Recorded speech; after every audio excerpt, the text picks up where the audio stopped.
let's just assume you launched it and you made pretty good money. Let's say you made 100K. Do you still want to do it now, knowing that you made the 100K? It 100% depends on the input required, the ongoing input required, because my priority is to make my life less complex over time. I'm bougie and I have a Tesla.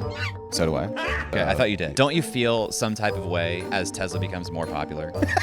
Wow, all the normies have it now. Is that Right. what you're saying, man? A little bit. Welcome to Creator Debates, where we have stupid arguments to help creators make smart decisions.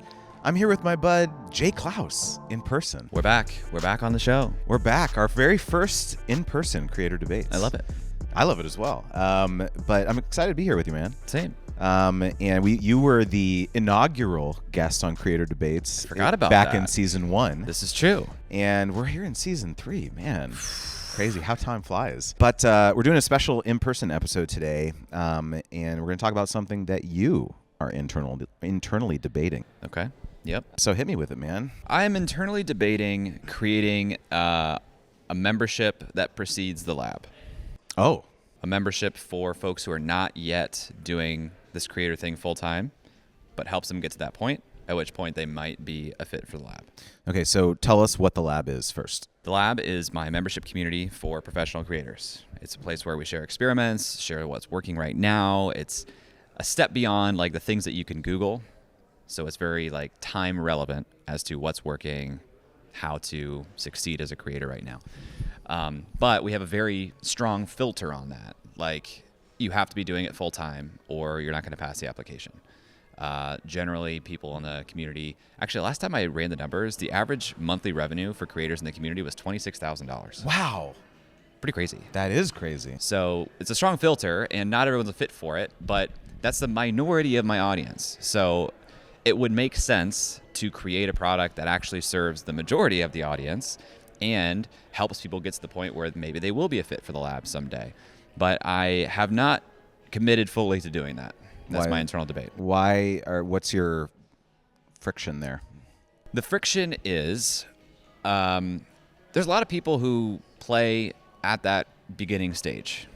And so is it really net valuable to society for me to like make another thing, or should I just refer that stage of creator out to another great resource that exists? Also, like, that is some requirement of resources from the business. So is that where I want to allocate resources? Or should I just make the lab as great as possible, make a ton of free content for folks who are not there yet, and when they are ready for the membership, that's when they can join us? I have somewhat of an analogous challenge that happened in my business when I created my gifted to paid course. It was the exact same logic that you're describing now, which was like, my more advanced Brand Deal Wizard course was for intermediate to advanced creators, people who were already making revenue from brand deals. And so I was like, okay, this is great. I'm going to I have the largest portion of my audience who is like, they're really struggling getting free stuff or gifts from brands. So let me teach them how to convert those into paid partnerships. And what happened, I did a bunch of work, made the course, hired a copywriter, did the whole thing. And what ended up happening was that there was just mass confusion amongst my audience of well, which one do I join? Which one do I buy? It's a little different in your situation, given that the lab is more exclusive. There's a waiting list and maybe soon an application, but I think there is something to the whole, strip mall versus skyscraper thing. This is the Dunning-Kruger thing again, Yeah. Because people tend to think they are further along than someone who is further along would diagnose on their behalf. And so we tend to think that we belong in the advanced thing, even if we're not there yet. Or we tend to think that we are more advanced than the advanced thing. So I could see where that could be a problem if I create a thing that's like, it's actually for the earlier stage people. People don't want to say I am a beginner. People don't want to say I am earlier stage. You actually sell beginner programs by making it seem very high status and exclusive, even though it's not necessarily. So I could see this actually is talking me even further towards the direction of not doing it. That was not my intention. But I have been leaning in that direction because I do think that the most differentiated thing that I do in my business is work with more advanced folks. And so this would be in direct opposition of that. It's like I'm bougie and I have a Tesla. Okay, so do I. Okay, I thought you did. Yeah. So Don't you feel some type of way as Tesla becomes more popular? Like, wow, all the normies have it now. Is that what you're Right. saying, Jay? A little bit. And also, like, the value of my Tesla no longer holds as well. So I do feel like by serving like the entire creator spectrum with a paid or 2 different paid products, I don't know if that's I don't know what that means for the brand. You know what really sucks? Bookkeeping and tax prep. It's one of my least favorite parts of running a creator business, hands down. So when I found out about today's sponsor, Kick, a self-driving bookkeeper, I could not wait to ditch QuickBooks. Kick reduced my audit risk and saved me $17,000 last year. That's $1,400 a month, which is insane. What's more is that now I have the peace of mind that my books are handled, which lets me focus more on my business. Kick is backed by OpenAI and is causing quite a buzz with creators and business owners across the country. And quick personal note, I got a chance to hang with Andrew and Conrad from their team at a recent conference, and they're just the coolest and most down-to-earth people, which makes this recommendation a no-brainer. So while Kick is only available through referrals right now, I came to them with an idea. Since my audience, you, are creators, I asked them to put together an exclusive offer for potential future affiliates. So here's the deal. For the next 2 weeks, if you join Kick and sign up as an affiliate, they will pay you back your 2024 bookkeeping costs. Kick has some criteria about who qualifies, so make sure to click the link below to read all the details. And remember, this is just for the next 2 weeks, so check it out. And believe me, you're in for stress-free bookkeeping and the beginning of an awesome partnership. Dude, okay, so I think this runs at a deeper root, which was like, how can I monetize every possible inch or like surface area of my potential audience size or following, right? And I think there really is something to like consciously and purposefully leaving money on the table. Yeah, totally. Yeah, You know, I because agree. it's like there's always going to be another digital product or Yes. another thing that I get ideas all the time where I'm like, oh, I should do like a course or a workshop specifically around sales, like the mindset piece of like overcoming rejection and like, how to be comfortable in situations. Cause it's a huge part of like partnerships, Yes. but like, I'm sure that would probably do pretty well, but like, should I? Is that like, Yeah. is it going to water down the efficacy of like the main thing? Cause we were talking, Jay, I was just on Jay's podcast and we were talking about this pressure that you feel to like be on the social media hamster wheel, the content, and just mainly to like stay relevant. Yeah. Right. And so in the face of like so many different people's products and the things that they're selling, it's like, I think just more becomes a little noisy, even within your own business. Yeah, and I also like to think through like what's the best case scenario? Like what if this goes well and am I happy with that? Because it will take some amount of my time. I mean, that membership would have far less direct access to me than the lab does. But like it is still something, and should I direct resources away from people that I've already started helping to help a different population of people? Like yesterday after my talk, someone came up and they said, do you do one-on-one like coaching or mentorship? And I said, actually, not really. If you're in the community, I do, because I want to take all of the time that I put into one-on-one coaching and direct it towards folks that are in the community as opposed to outside of it. So that's like one decision I've already made that shows like I would prefer to invest more deeply in a certain amount of people than shallowly across a ton. So let me reframe this slightly maybe for you. And I don't know exactly where this is going to go as I start talking, but as you know, I'm also considering creating a lower tier kind of membership structure to my business where I've got the, private asynchronous coaching, which is $1,000 a month. But that also, I also do feel a pull to create a lower investment level for that, where it's not a different type of creator. It's just a type of creator who would be comfortable receiving coaching in a more public setting. So similar to the public coaching calls that I do, the idea would be that there would be public and private coaching. So you have same avatar, different delivery. same avatar, different format of coaching. Yeah. So it would be like essentially, let's say you have a brand deal that you need help putting a proposal together for or a package for. Instead of having a private room, which is what it is currently now, you are someone who would feel comfortable with other creators who are in this program seeing that deal, seeing the pricing that you're putting together, seeing the proposal. And so that would come. The reason I feel excited about doing something like that and not friction is because I love the idea of other people learning from that. Yeah. And so it's less like I'm doing it at a lower price point because I know that there's like people who can't afford it, and more of like it's still accomplishing a lot of the missions that I have about impact. It's a different dichotomy, because you're saying same customer, different product essentially, and I'm saying different customer, different product. Yeah, and so I guess my argument is that is there a way in which you could still I guess is that the question, is that like, do you really truly think it's a different customer? I do really think it's a different customer. I think it's earlier in the journey, which is like the majority of folks that are in the audience. But like the podcast, the YouTube channel, the newsletter, that's what that stuff is for. I have a question. What if the promise or the outcome or the transformation was more narrow for this lower thing? So it wasn't like, I'm going to help you, because the promise of the lab is like to help you become a professional creator, right? Is that accurate? Yeah. Yeah. And so what if the promise of the lower ticket thing was more about to help you get to your first X? Yeah. Or help you achieve something very specific? Yeah. I think that's the way it has to go. Like I was talking to Becky about this last night. I think it has to have some sort of core curriculum and be very educational and like linear almost, as opposed to collaborative like the lab is. Like the lab is discussions, and I think Creator School, the earlier stage thing, would be much more like specific journey curriculum based. But it just doesn't excite me as much either. You know, like there's a lot of people that do really great work in that space, and it just doesn't feel additive to the fabric of like the broader creator community. Why not?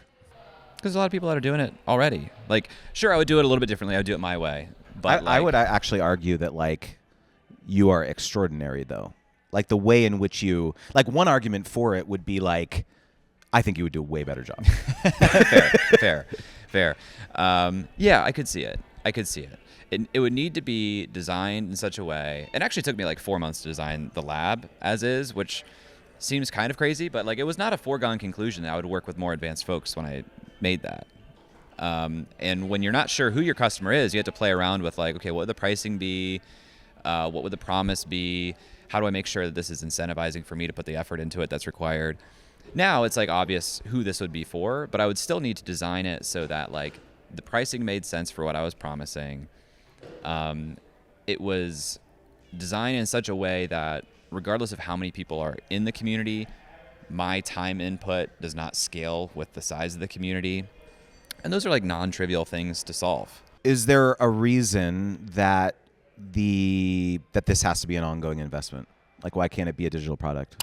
Real quickly, remember your first podcast episode, your first YouTube video, your first blog post? Think back to how it felt to hit publish on that early piece of content. Now, look at how far you've come. Your content has transformed, and so have you. But has your email marketing platform kept up? Do you even have one? Enter this episode's sponsor, ConvertKit, which is the email marketing service designed specifically for creators like you and for me, because I use it and I love it. Whether you're crafting newsletters, managing subscriptions, or sending updates, ConvertKit grows with you. With easy integration for your blogs, your podcasts, your YouTube channels, and your e-commerce stores, ConvertKit ensures that your email marketing works as hard as you do. Look, I'm gonna be real with you. When you press publish on platforms like YouTube or TikTok, you're kind of at the mercy of the algorithm for your content's reach, right? And to prove it to you, I'm actually gonna pull up one of my recent Instagram reels. Okay, I'm gonna click the insights here. Okay, look at this. I have 11,300 followers, and this reel reached 301 accounts. So quick math, that is 2%,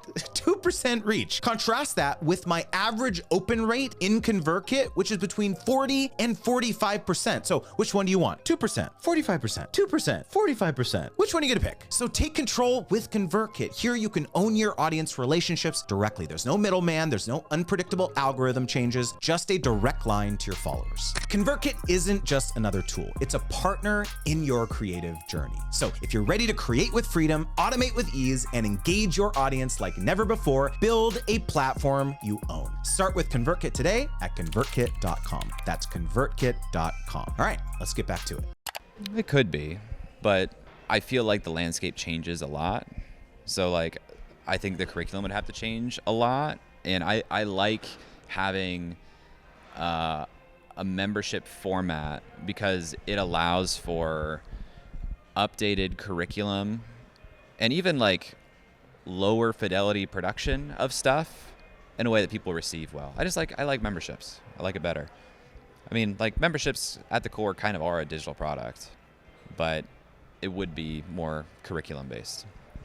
I think that there's a phenomenon that I've been thinking about lately, which is that like my desire for more content and more touch points has been decreasing over time when I engage with someone, like for an outcome that I want. So for example, I was talking with someone who was trying to kind of pitch me on like a kind of like a group coaching type idea where I was going to become a better speaker, and like there's going to be all these like office hours and group calls, and I was just like, I don't want that.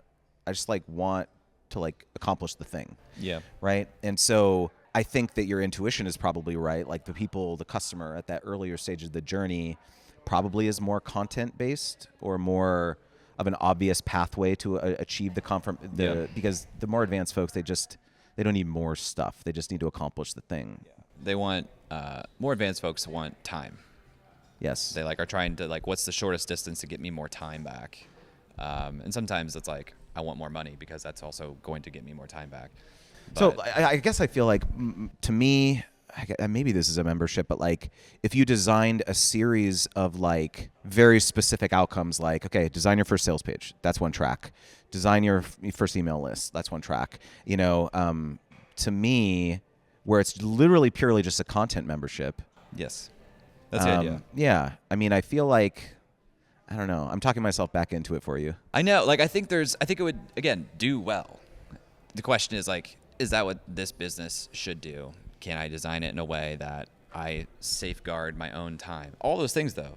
Creating that content, that is like a non-trivial amount of effort. Definitely. Like, that's a lot of net new of like thinking through how I explain that, producing it, making it effective for people. So that's like the holdup, because I could spin up a circle community and make the promise and make a great sales page and sell the thing. But then like once I dump people in there, what are they going through? They have to go through some sort of journey that is like produced and ready for them. Otherwise, I'm going to be just on the hook to be in there answering questions and doing whatever. Okay, so I have a simple thought exercise. I would say, like, let's just assume you did that. You launched it and you made pretty good money. Let's say you made $100K, whatever.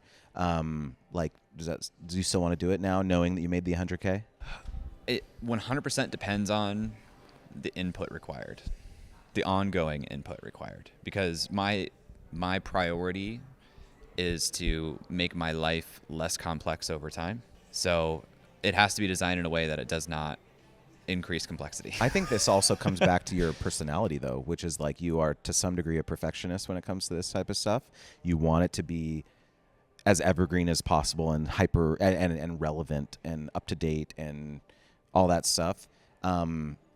I'll say this, which is that my gifted to paid program, which by the way, I no longer sell standalone. It's now wrapped in as a bonus of my Brand New Wizard program. I haven't updated that since I filmed that maybe a year or 2 years ago. And for sure, there's like things that I could update in there. Like I've got a whole section on like Facebook or something, which maybe isn't like super relevant, but people go through it all the time and are like, this is amazing. This is super useful. And yes, of course that there's like sections of it that are probably a little outdated, but that doesn't detract from the fact that it's like at its core very useful. So like maybe part of this is like making peace with like you could create some really killer mini courses on as part of a content membership that are at its core super useful, that wouldn't require you to go in there devote headspace every month to like making sure that's like as updated as possible. That's true. What if it was just a suite of courses? Because inherently I want it to be a suite of courses. I could just do the course direction and not promise like an office hours every month. No way, dude. It's a suite of courses. You get access to it. And, maybe it's a Groupon model when you launch it where you're, unless you pre-sell 100 spots or whatever, you're not going to do anything. I feel like you could kind of be excited about like, if this achieves the level of, interest that you're hoping, that you just do the thing and then you have it. You told me, like in a private conversation, sorry if I'm airing this publicly, that you wanted your digital product revenue For sure. stream Yeah. to become one of the major sources of revenue, and like this accomplishes that. It's true. I do like being considered more like advanced. So if that did really well, would that undermine that positioning? Why do you is that core to your like? It's who I like spending more time with. I don't know, man. This is why it's a debate. I would say this: the creators in general are to some degree a different beast. I think in that, unlike most careers, people can experience rapid growth very quickly and go from beginner to advanced or beginner to immediate to advanced very quickly. I mean, look at you. Not that you were a beginner, but like your business has grown rapidly in the last couple of years, which is very different than most career paths. And so an argument could be made that the duration for you to for your ideal customer to become eligible or whatever, or become advanced, is compressed compared to other careers. And so this would be more in service of the top of funnel, of serving people earlier on in the journey, knowing that, in 6 months, in 12 months, they could be making, they could really need your help on the advanced side. It's true. I feel like I've been talked into it more than out of it this weekend. When we started this discussion, you were talked out really quickly, and then here we are back at the beginning. This is why it's a creator debate. There's such a good case to be made for it, but it like has to be designed in such a way that my excitement for it grows over time and not gets less. And it'd be really easy to screw that up. I do think, though, part of it is like your personal affinity for the project itself and promoting it on an ongoing basis. Because if it's not something you're like, this is the coolest thing ever, you should join, then you definitely should not do it. So you probably have to make peace with that piece of it. And again, maybe you don't do it, and that's fine. You don't serve those people, and again, it's not like you're not serving those people. You have massive amounts of free content out there, bro. All the time, every week. Yeah, every week, YouTube channel, podcast, newsletter, and so it's like okay to like serve them in that way forever. I don't know that we've solved the problem. The debate continues. I think the debate continues. Let us know in the comments what you think Jay should do, and the most upvoted comment is what he will do. No, maybe not. You guys decide what I do with my business. Where can people learn more about Creator Science and follow you, man? Search my name on YouTube. Maybe it's in the description if he does me a solid. Otherwise, search Jay Clouse or Creator Science, and you'll find me there. Good to see you, man. Good to see you too.